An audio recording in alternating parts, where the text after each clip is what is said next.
तो cow cuddling के बारे में अगर आपने सुना हो, नहीं तो मैं आपको एक बार बताने वाला हूँ। विदेशों में अभी एक थेरेपी शुरू हुई है कि गौ माता के नज़दीक रहना,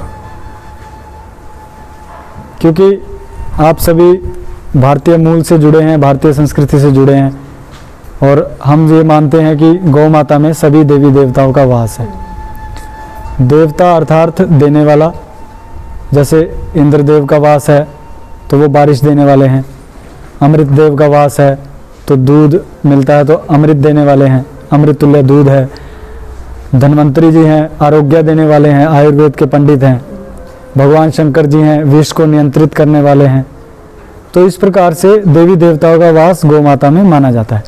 तो जितने भी देवी देवताओं का 33 कोटि जो हम सुनते हैं, 33 कोटि का दो मतलब होता है, एक होता है करोड़, एक होता है प्रकार। 33 प्रकार आप कभी भी चित्र में देखोगे तो 33 प्रकार के देवी देवता हैं। कोटि शब्द उसके लिए भी यूज होता है, तो वो सब गुण इसमें हैं। इसी प्रकार से हमें शारीरिक और मानसिक बल देने के लिए, स्वास्थ्य देने के लिए भी इसके पास सामर्थ्य है। तो काउ कडलिंग में क्या करते हैं कि गौ माता के नज़दीक जो है लोगों को रखा जाता है, जो बहुत ही ज़्यादा मानसिक रोगी हैं, चिड़चिड़े हैं, डिप्रेस्ड हैं, उनको गौ माता के नज़दीक रखते हैं, उसकी फ़ीस लेते हैं। भारत में भी कुछ ऐसी जगह डेवलप हो चुकी हैं, जैसे पूना में एक थार पार्कर क्लब है, उसमें आपको एंट्री की ही फीस है, मतलब जो वहाँ का सदस्य बनता है।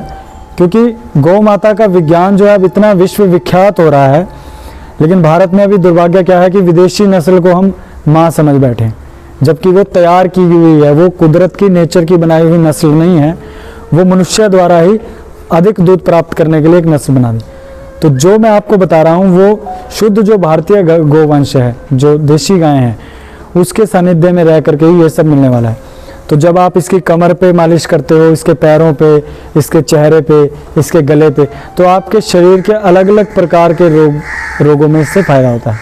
जैसे शरीर की गांठें ख़त्म हो जाना, आपका मानसिक स्तर बढ़ेगा तो बीपी आपका नियंत्रित हो जाएगा। तो बोला जाता है कि सूर्य केतु नाड़ी पे इसकी कमर पे मालिश करो।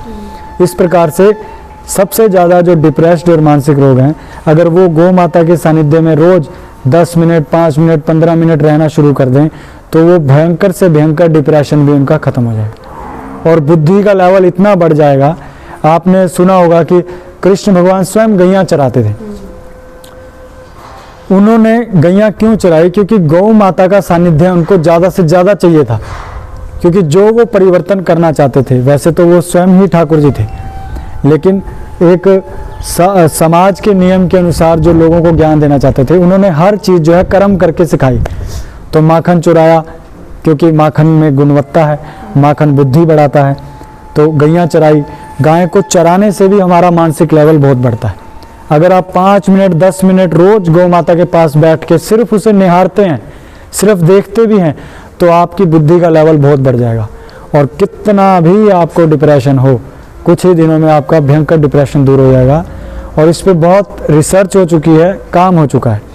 गौमूत्र पे भी अभी आपने सुना हो तो 5 पेटेंट हैं, American patent, anti cancerous, anti fungals, antibiotic. तो इस प्रकार के जो है काम जो है पूरी दुनिया में शुरू हो चुके हैं। तो हमें बहुत अच्छा सौभाग्य है कि हम गौ माता का सानिध्य मिला।